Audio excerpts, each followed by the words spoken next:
1914 to hear about the Pals brigades, groups of friends who joined up together to fight for king and country in the Great War.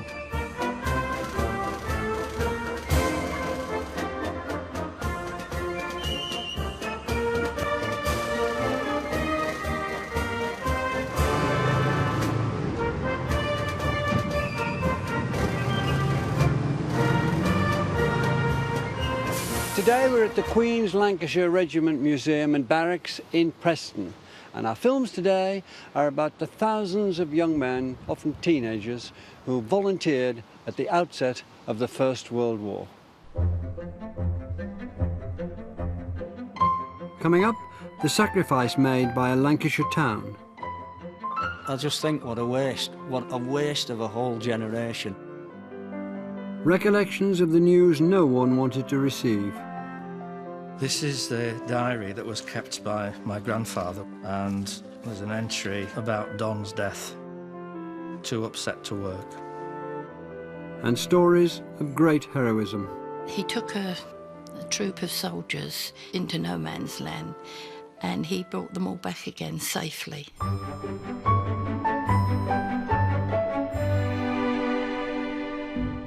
Today we'll be showing films about the young men who went into the First World War, who, in the words of a later inscription, gave their today so that we could have our tomorrow. The barracks here in Preston were built in 1848, and throughout the First World War received and equipped thousands of infantry recruits from East Lancashire.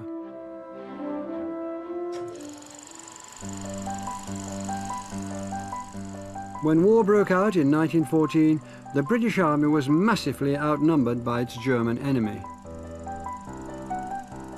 More troops were urgently needed. The man put in charge of finding them was Field Marshal Lord Kitchener. His solution was the Pals battalions. Workmates, neighbours, brothers were all encouraged to join up together. The message was as simple as it was powerful. Your country needs you.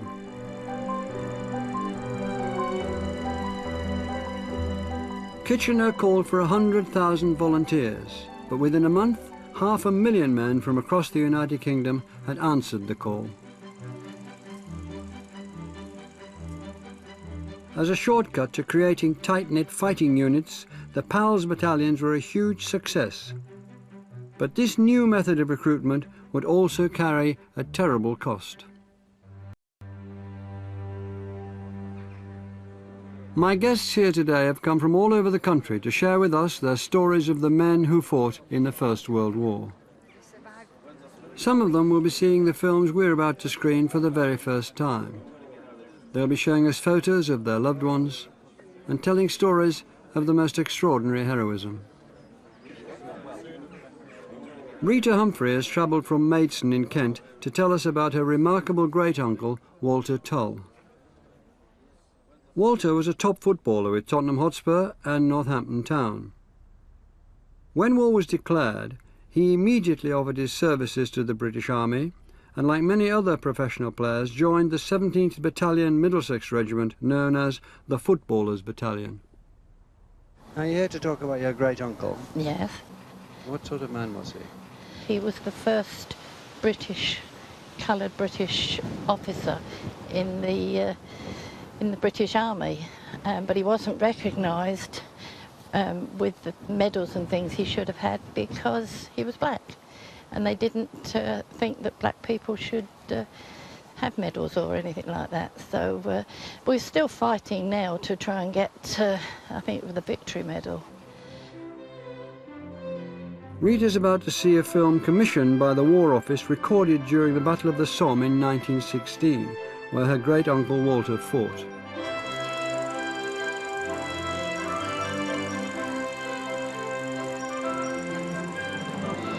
What feelings will it stir of the uncle her whole family was so proud of? Made me feel really sort of all tight inside, very upset to think that, you know, people would have to go through those sort of things, you know. It just brings it all back to what they had to go through. I think was absolutely terrible. I really do. Walter Tull, Rita's great-uncle, was the first black professional outfield footballer in Britain when he answered Lord Kitchener's call and joined a footballer's regiment. He'd not had an easy life.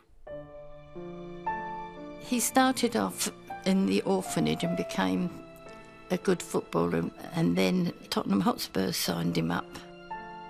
He joined the footballers' regiment, which was the 4th Middlesex. He went through hell, I should say, because he was black. Apparently black men in those days couldn't have a commission, but he went from sergeant up to 2nd lieutenant. Remarkably, through his dedication on the battlefield, Walter Tull became the first black officer in the British Army in 1917. He was 29 years old. 1 year later, in 1918, just a few months before the war ended, Walter found himself back at the Somme as the German spring offensive got underway. He always put his men first. He took a troop of soldiers out across into no man's land, and he brought them all back again safely. But then the second time when he had to go out, he took the men always in the front line. He never was behind, and he got shot. Walter's loyal troops didn't want to leave him in no man's land. Some of his men tried to get him back because they were also very fond of him, but unfortunately, because of the German machine guns, they couldn't get him back. Walter was only 29 when he died in 1918. His career as a soldier was a distinguished one, but like so many of the other soldiers, his body was never recovered. He was just a humble young man that was doing his duty. I mean, he was just one young man amongst millions. It was very sad.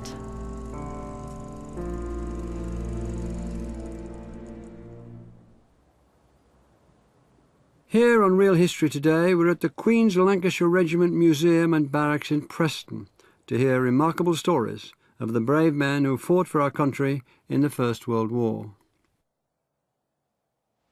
Julian Farrance is a military expert from the National Army Museum in London. He's come along to explain why friends and colleagues were persuaded to join up together in the so-called Pals battalions. Well, the Pals battalions were originally brought up as a recruiting tool. And one of the ways that they tried to do that was to bring in this idea of associations, people being able to recruit with their friends, because obviously joining the army is a bit of a daunting idea. It's a big institution that you've got no idea about. So if you're able to join with your friends, you've already got your social hierarchies worked out, that works extremely well. The works officer and manager is going to be the officer of the battalion, and then you'll have the foreman will be the NCOs, and then the ordinary factory workers will be the soldiers. How effective were these Pals armies thought to be? Because of their unit cohesion, to use a modern phrase, the fact that they have very strong relationships within the battalion, they are an extremely effective fighting force. But the Pals battalion's experiment proved disastrous. When single battles brought heavy casualties, whole communities of men were wiped out. For the families of the Pals who fought in the Battle of the Somme in 1916, it was a catastrophe.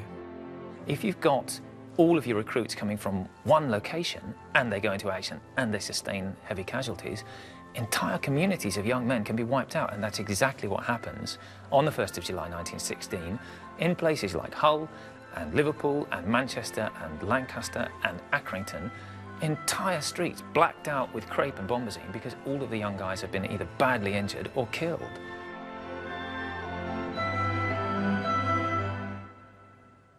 It's estimated that over 700,000 British men lost their lives during the Great War. I can hardly imagine how devastating these losses must have been, right across the country, and for local communities like this one here in Lancashire. Accrington was one of the smallest towns in England to raise a Pals battalion for the First World War.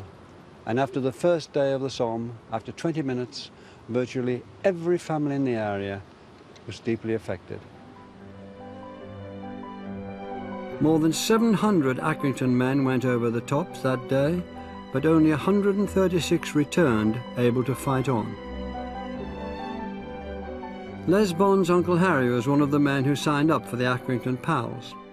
He's brought some memorabilia along to show me what men like his uncle were up against when they got to France. The original qualifications to join up was 5'6". Some of them didn't get in because they weren't 5'6". So they reduced the height qualification to 5'3". Now I'm 5'7", so if I'm 5'3", my rifle is bigger than me.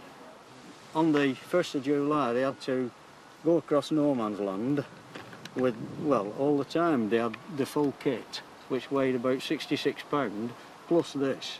And on the 1st of July they were carrying a pick or a shovel at the same time to dig what they thought was going to be the German front trenches out, which obviously wasn't the case. Because the Germans were dug in so deeply and the artillery hadn't got to them.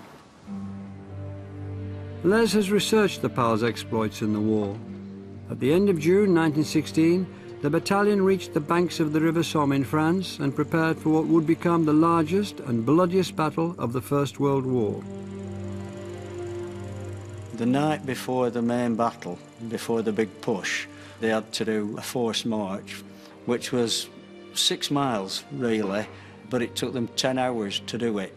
And they arrived in the frontline trenches at 4 o'clock in the morning. This incredible film was shot by 2 official government cinematographers, Geoffrey Malins and John McDowell. Released in August 1916, it's taken from a famous propaganda film about the Somme seen by millions across the world. Just after dawn on the 1st of July 1916, the Accrington Pals were sent over the top. They went over at 7:20, the first wave. As the bombardment ceased, the first wave got up and walked into no man's land. And then at past, the officers blew whistles and the 3rd and 4th wave came out of the trenches and they walked across. Now the Germans, on knowing that the bombardment had ceased, stuck their head out of their foxholes and to their amazement see these line of men just walking towards them. There was that much smoke in the first few minutes that they couldn't see each other. And the General Hunter Weston, who was in charge of that part of the battle, he said not one man turned back, despite this tremendous scything down of the lads around them. 720 men went over the top that July morning, and over 580 were either killed, wounded or missing in action. When the news reached Accrington, every home drew its curtains, and the town's church bells tolled non-stop. Virtually every family had lost a father, a son, a husband.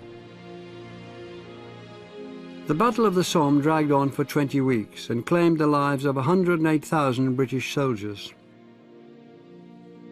Les's research has brought him to a stark conclusion about the decisions made in 1916. I just think what a waste, what a waste of a whole generation, because after they'd got the numbers for the 11th Battalion, for the East Lancs, the county literally was stripped of young men.